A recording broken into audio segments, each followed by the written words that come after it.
ஓம் சரணாகத தீனார்த்த பரித்ராண பராயணே சர்வஸ்யார்த்திகரே தேவி நாராயணி நமஸ்துதே. வணக்கம் நேயர்களே, இது மகாலட்சுமி ஜோதிடம் வழங்கும் காலச்சக்கரம். உங்கள் அன்பு ஜோதிடர் ஸ்ரீராம்ஜி பேசுகிறேன். அனைவரும் நலமுடன் இருக்கிறீர்களா? நன்றாகத்தான் இருப்பீர்கள், நன்றாக இருக்க வேண்டும். இன்றைய காணொளியில் நாம் காண இருப்பது ஜாதகம் எப்படி செயல்படும். இதன் தலைப்புக்குள்ளே போகிறதுக்கு முன்னாடி நம்மளுடைய ஆன்லைன் வகுப்புகள் ஜூன் 22ஆம் தேதி ஞாயிற்றுக்கிழமை முதல் தொடங்க இருக்கிறது. விருப்பமுள்ளவர்கள் கீழ்கண்ட வாட்ஸ்அப் எண்ணில் தொடர்பு கொள்ளுங்கள். இது உயர்நிலை ஜோதிட புரிதல். இது நம்மளுடைய 9th batch. Already 8 batch students படித்து முடிச்சிட்டாங்க. சண்டே கிளாஸ் இருக்கும். 6 மாதம் கோர்ஸ். ஜாதகம் எப்படி செயல்படும்? பொதுவாக வீடுகள் மட்டுமே தனித்து இயங்கும் தன்மை கொண்டவை கிடையாது. அதே மாதிரி கிரகங்களும் தனித்து இயங்கும் இயல்பு கொண்டவை கிடையாது. இந்த வீடும் கிரகமும் ஒன்றாக இணைந்து தான் செயல்படும். எப்படி மனிதன் செயல்படுகிறானோ உயிரற்ற உடல் செயல்படாது என்பது போலவும், உடலற்ற உயிரும் செயல்படாது என்பது போலவும் தான் ஜோதிட சாஸ்திரமும். இப்போ ஒரு மனுஷனுக்கு உயிர் இருக்குது அப்படின்னா இப்போ நம்ம செயல்பட்டு இருக்கோம்னு அர்த்தம். இந்த உயிர் பிரிஞ்சிருச்சுன்னா அதுக்கப்புறம் இந்த உடல் செயல்படாது. அதே மாதிரி அந்த உயிர் தனியாக செயல்பட்டுக்கிட்டு இருக்காங்கிறத யாராலையும் உணரவும் முடியாது. உயிர் செயல்பட ஒரு உடல் வேண்டும், உடல் செயல்பட ஒரு உயிர் வேண்டும். அதே மாதிரி கிரகங்கள் செயல்பட ஒரு வீடு வேண்டும், அந்த வீடு செயல்பட ஒரு கிரகம் வேண்டும். ஜோதிட சாஸ்திரத்தில் காலி வீடுகள் பெருசாக ஒர்க் அவுட் ஆகாதுன்னு சொல்கிறதோட சூட்சமும் இதுதான். லக்னத்திலேயோ 10 ஒரு பாவியேனும் இருத்தல் அவசியம்னு சொல்லி வைக்கப்பட்டதன் சூட்சமும் உன் கர்மா எந்த வழியில் உனக்கு கிடைக்குங்கிறத நீ உணர்ந்துக்கிறதுக்கு தான். 10ஆம் இடமும் எம்டியாக இருந்து அதோட எந்த கிரகமும் தொடர்பு கொள்ளலைங்கும் போது உங்கள் கர்மா என்னென்னே கண்டுபிடிக்க முடியாமல் போயிடும். உத்தியோகம் இல்லாத நிலைங்கிறது மாதிரியும் வரும். ஸோ கிரகத்தில் ஜாதகம் எப்படி செயல்படும்னா, முதல்ல கிரகங்கள் எந்த வீடுகளில் இருக்கின்றனவோ அந்த அடிப்படையில் தான் செயல்படும். உங்களுக்கு லக்னாதிபதினு ஒருத்தர் இருப்பார். இந்த லக்னாதிபதி எந்த வீட்டில் போய் உட்கார்ந்துட்டு இருக்காரோ அங்கேருந்து தான் ஸ்டார்ட் ஆகும் உங்கள் லைஃபே. அந்த வீட்டின் அடிப்படையில் தான் உங்களுடைய எண்ணம், செயல், சிந்தனை, செயல்திறன் எல்லாமே இருக்கும். இப்போ ஒரு ரிஷப லக்ன ஜாதகத்துக்கு 6ஆம் இடத்துல சுக்கிரன் இருக்கார். லக்னாதிபதி ஆட்சி, குட், நல்ல விஷயம். ஆனால் எங்கே இருக்கார்? 6ஆம் இடத்தில். ஜாதகர் தேவையில்லாத வம்பு வழக்கு இழுக்கிறாரு, தேவையில்லாத கடன் வாங்குறாரு, உடம்புல ஏதாவது ஒரு வியாதி மாறி மாறி இருந்துக்கிட்டே இருக்குது, பெண்களை தேவையே இல்லாமல் விரோதப்படுத்திக்கிறாரு, வாழ்க்கை துணையோடு கடும் சண்டை போடுறாரு. என்ன ரீசன்? 6ஆம் இடத்துல அவருடைய லக்னாதிபதி ஆக்டிவேட் ஆகிறார். சுக்கிரன் ஒரு பெண் கிரகம். 6ஆம் இடத்துல அவர் இருக்கும்போது இவருக்கு லக்னாதிபதி வலு அப்படின்னாலும் வலிமையாக சண்டை போடுறார், வலிமையாக எதிரிகளை உருவாக்குறார், வலிமையாக கடன் வாங்குறார். வாடகை வீட்டில் குடியிருக்கிற ஒரு மனிதர் ஆடிக்கார் வாங்குறார். ஆடிக்காரை வாங்கி கொண்டாந்து வீட்டில் நிறுத்துறதுக்கு இடம் இல்லாமல் ரோட்டில் நிறுத்துறார். பக்கத்து வீட்டுக்காரங்க கூட சண்டை போடுறார். எதுக்கு அந்த ஆடம்பரம்னு கேட்டால் அது 6ஆம் இடத்துல சுக்கிரன் இருக்கான். அத்தியாவசியமான கடன். கட்டணம் கொண்டாட்டி கூட கோவிச்சுக்கிட்டு சண்டை போடுறார். அப்போ உங்கள் லக்னாதிபதியின் நிலையிலிருந்து முதல்ல ஜாதகம் செயல்படும். எப்படி செயல்படும்? அவங்க நின்ற வீட்டின் அடிப்படை. சுக்கிரன்கிறது ஒரு இயற்கை சுபகிரகம். அவர் 5ஆம் இடத்துல இருந்தால் ஒரு மாதிரியும், 6ஆம் இடத்துல இருந்தால் ஒரு மாதிரியும், 7ஆம் இடத்துல இருந்தால் ஒரு மாதிரியும் தான் செயல்படுவார். அந்த செயல்படும் வீட்டின் தன்மைகளை கிரகங்கள் வெளிப்படுத்தும். கிரகங்கிறது ஒன்றே ஒன்று தாங்க. லக்னத்தில் இருக்கும்போது அவர் லக்னாதிபதியாக செயல்படுறாரு. 2ஆம் இடத்துல இருக்கும்போது தனஸ்தானத்திலிருந்து லக்னாதிபதியாக செயல்படுறாரு. 3ஆம் இடத்துல இருக்கும்போது தைரிய வீரிய செயல்திறன் ஸ்தானத்தில் இருந்து லக்னாதிபதியாக செயல்படுறாரு. 4ஆம் இடத்துல இருக்கும்போது சுகஸ்தானத்தில் இருந்து லக்னாதிபதியாக செயல்படுறாரு. இப்போ உங்களுக்கு லக்னாதிபதி சுகஸ்தானத்தில் இருக்கார். நீங்கள் உங்கள் சுகத்தை பற்றியே பெருசாக நினைப்பீங்க. சொத்து சேர்க்கிறத பற்றின சிந்தனைகளே அதிகமாக வருது.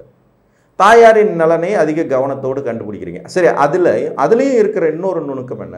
அவர் அங்கே எப்படிப்பட்ட நிலையை அடைகிறார்? அந்த வீட்டினுடைய வலிமை என்ன? இந்த கிரகத்திற்கு அந்த வீடு தர்ற பவர் என்ன? இப்போ மேச வீடு சூரியனுக்கு உச்ச பவரை கொடுக்குது, அதுவே சனிக்கு நீச்ச பவரை கொடுக்குது. புரியுதா உங்களுக்கு? இப்போ மேச வீடு சிம்மத்தில் லக்னத்தில் பிறந்த ஒருத்தருக்கு சூரியன் போய் 9ஆம் இடத்துல இருக்கும்போது அவர் உச்ச பவரோடு 9ஆம் இடத்தின் வலிமையோடு லக்னாதிபதியாக செயல்பட்டு ஜாதகத்தை வழி நடத்துறாரு. அதுவே ஒரு மகர லக்ன ஜாதகத்திற்கு சனி பகவான் 4ஆம் இடத்துல போய் உட்காரும்போது லக்னாதிபதி 4ஆம் இடத்தில் நீச்சம் என்கின்ற நிலையில் செயல்படுகிறார் அப்படின்னு வரும். இந்த டிஃபரன்ஸ் தான் நுணுக்கம். ஸோ லக்னாதிபதி ஒரே ஆள் தான், அவரின் வலிமை அந்த வீடு தீர்மானிக்குது. ஸ்தானம் அதன் அடிப்படையில் வருது.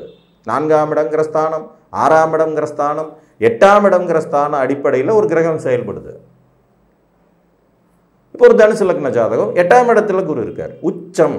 ஆனால் 8ஆம் இடத்துல உச்சம். 8ஆம் இடம் போயிட்டதுனால மறைவுன்னு எடுத்துக்கலாம், அங்கே உச்ச வலிமை பெறதுனால அவர் அங்கே மறையவில்லைன்னு எடுத்துக்கலாம்.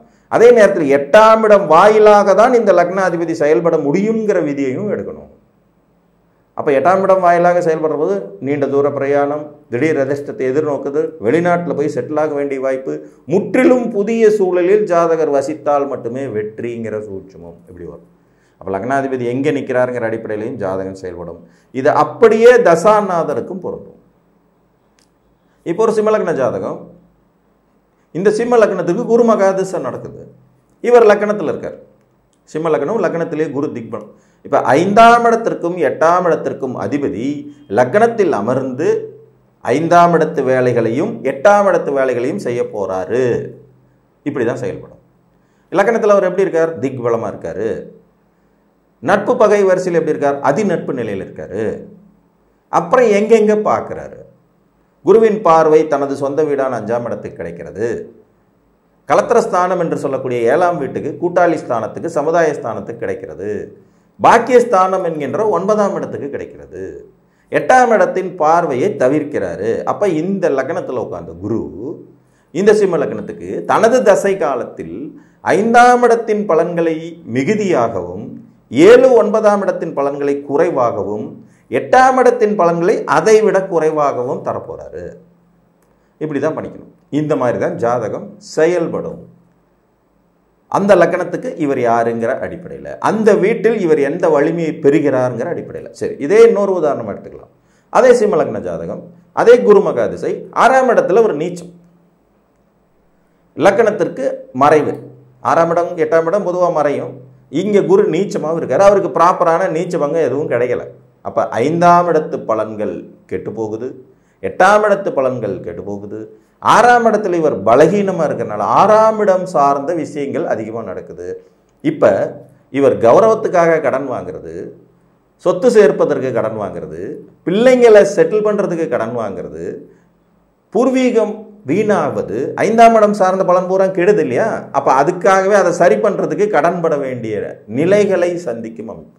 எனக்கு தெரிஞ்ச ஒரு நண்பர் ஜாதகம், சிம்ம லக்ன ஜாதகம், 5 கூடிய குரு 6ல் நீச்சம், குரு திசை நடக்குது. குரு திசையில் சுயபுத்தியில் கல்யாணம் பண்ணார்.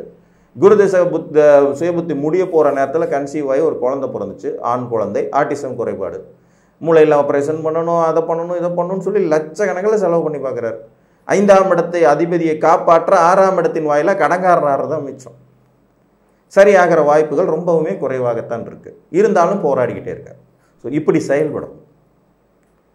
இந்த ஜாதகருக்கு குழந்தை பிறந்தது வெளிநாட்டில் போய் வேலை பார்த்துட்டு இருக்கும். கல்யாணம் பண்ணோன்னே வெளிநாட்டு போகிறாங்க, வெளிநாட்டில் தான் குழந்தை பிறக்குது. அப்போ அது இன்னும் அதிகமாக அந்த 8ஆம் இடமும் சேர்ந்து வேலை செய்கிறது. புரியுதுங்களா? இப்படி தான் கிரகங்கள் செயல்படும். அந்த செயல்படும் தன்மைகளை வீடுகளின் வாயிலாகவும் தனது ஆதிபத்தியங்கள் ரீதியாகவும் மற்றும் அவர்களின் ஒரிஜினல் காரகத்துவம் என்ன என்கின்ற அடிப்படையில், இப்போ இந்த ரிஷப லக்னத்துக்கு 6ஆம் இடத்துல உட்கார்ந்த சுக்கிர பெண்களை பகையாக்குறான், வாழ்க்கை துணையோடு சண்டை போட வைக்கிறான். சிம்ம லக்னத்துக்கு 6ஆம் இடத்துல அமர்ந்த குரு குழந்தையினால கடங்காரனுக்கு வைக்கிறாரு. குழந்தை பிறக்க வைத்து அதன் மூலம் ஜாதகருக்கு மன வருத்தனம், வேதனையை கொடுக்குறாரு. கௌரவத்துக்காக கடன்காரனாகிறது. பெரியப்பா பையன் நல்ல பெரிய வீடு கட்டிட்டான், அவன் ஃபாரினில் வேலை பார்க்குறான், கை நிறைய சம்பளம் வாங்குறான், மாதத்துக்கு 5 லட்ச ரூபா சம்பாதிக்கிறான், அவன் வீடு கட்டினா ரைட். இவர் மாதம் 40,000 ரூபா சம்பளம் வாங்குறவர் போட்டிக்கு, வீண் கௌரவத்துக்கு, மனைவியின் தூண்டுதலின் பேரில், பேரண்ட்ஸோட தூண்டுதலின் பேரில் இவர் அதைய விட பெரிய வீடை கட்டணும்னு சொல்லி ஊரில் இருக்கிற எல்லா நீட்டு நமக்கம் பூரா கையெழுத்தை போட்டு கடனை வாங்கி வீட்டை கட்டிட்டு டியூ கட்ட முடியாமல் அவஸ்தைப்பட்டு அது மொத்தமும் போகிற மாதிரியான சூழ்நிலை. கௌரவத்துக்கு கடன். 5ஆம் இடம் கௌரவஸ்தானம், சூதாட்டஸ்தானம், காதல் ஸ்தானம், புத்திரஸ்தானம், பூர்வ புண்ணியஸ்தானம், புகழ்ஸ்தானம், குலதெய்வஸ்தானம். இதில் எதில் வேணாலும் உங்களுக்கு கடனை ஏற்படுத்தி விடுவார். தன் காரகத்துவ ரீதியாகவும் கடன் தருவார். அப்போ ஒரே லக்னத்திற்கு ஒரு கிரகம் நின்ற இடத்தின் அடிப்படையில், லக்னாதிபதிங்கிறவர் நிற்கும் போது ஒரு மாதிரியாகவும், தசாநாதன்கிறவர் நிற்கும் போது அது ஒரு மாதிரியாகவும் தான் செயல்படும். அந்த செயல்படும் தகுதியை கொடுக்கும் இடங்கள் தான் வீடுகள். இந்த வீடுகளின் அடிப்படையிலேயே செயல்திறன் தீர்மானிக்கப்படும். இதில் காலபுருஷ தத்துவத்தின் அடிப்படையிலே அது எத்தனாவது வீடுங்கிறதையும் எடுக்க வேண்டியது இருக்கும். அந்த வகையிலையும் அந்த பலன்களின் தன்மைகள் இருக்கவே செய்யும். புரிஞ்சுங்களா? ஸோ இப்போ ஒரு ஜாதகம் எப்படி செயல்படும்?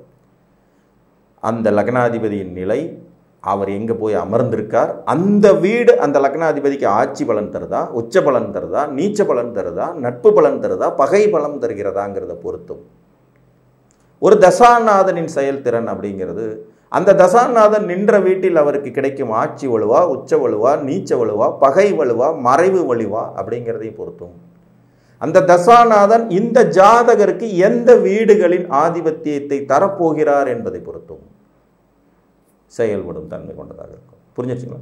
இதுக்கு நடுவில் சேர்ற கிரகங்களுடைய தன்மை, பார்க்கிற கிரகங்களுடைய தன்மை, சுப கிரகங்கள் பார்க்கிறதா, பாவ கிரகங்கள் பார்க்கிறதாங்கிறதனுடைய தன்மை, இவைகள் அனைத்தையும் இணைத்து கொண்டுதான் ஒரு ஜாதகம் செயல்படும் என்பதுதான் நிதர்சனம். புரிஞ்சுங்களா? இத்தனை கால்குலேஷனும் அமைய பெற்ற போது தான் ஒரு ஜாதகத்தின் உண்மையான செயல்திறன் என்ன அப்படிங்கிறத கணிக்கலாம். சரி, எப்படி செயல்பட்டாலும் அந்த அதை பெற்றுக்கொள்ள ஜாதகம் தகுதியாக இருக்கிறதா? அங்கதான் லக்னாதிபதி வந்து முன்னாடி நிற்பார். லக்னாதிபதி பலகீனமா இருக்காரு. அப்ப ஜாதகம் கிரகங்கள் கொடுக்கிற பவரை பெறுவதற்கு தகுதி இல்லாம இருக்கு. லக்னாதிபதி வலு குறைந்த நிலையில ராசி அதிபதி ஸ்ட்ராங்கா இருக்காரு. இப்போ ஒருத்தர் துலா லக்ன ஜாதகம், சுக்கிரன் நீச்சம், 12ஆம் இடத்துல சுக்கிரன் நீச்சம், தனுசு ராசி, குரு உச்சம். நல்லா பாருங்க, துலா லக்னம், சுக்கிரன் நீச்சம், தனுசு ராசி, குரு உச்சம். அப்ப லக்னப்படி இவர் ஆரம்பத்தில் கடுமையான வாழ்வியல் சிக்கல்களை சந்திச்சு முடிச்சுட்டு அடுத்து ராசிப்படி வேலை செய்ய ஆரம்பிக்கும் போது குரு சந்திரன் பரிவர்த்தனையின் மூலமாகவும் குரு உச்ச வலுவோடு இருக்கிறதன் மூலமாகவும் பின் வயதுகளில் சிறப்பாக தன்னுடைய ஹார்ட் ஒர்க்குனால, முயற்சியினால முன்னுக்கு வர்றதுக்கான வாய்ப்புகளை பெறுகிறார். புரியுதுங்களா? இப்படியும் செயல்படும். ஸோ செயல்படும் அமைப்புகள் என்பதில் இத்துணை சூட்சுமங்கள் ஒளிந்திருக்கின்றன என்பதை கூறி மீண்டும் ஒரு காணொளியில் உங்களை வந்து சந்திக்கும் வரை உங்களிடமிருந்து அன்புடன் விடைபெற்றுக் கொள்வது உங்கள் அன்பு ஜோதிடர் ஸ்ரீராம்ஜி. நன்றி, வணக்கம்.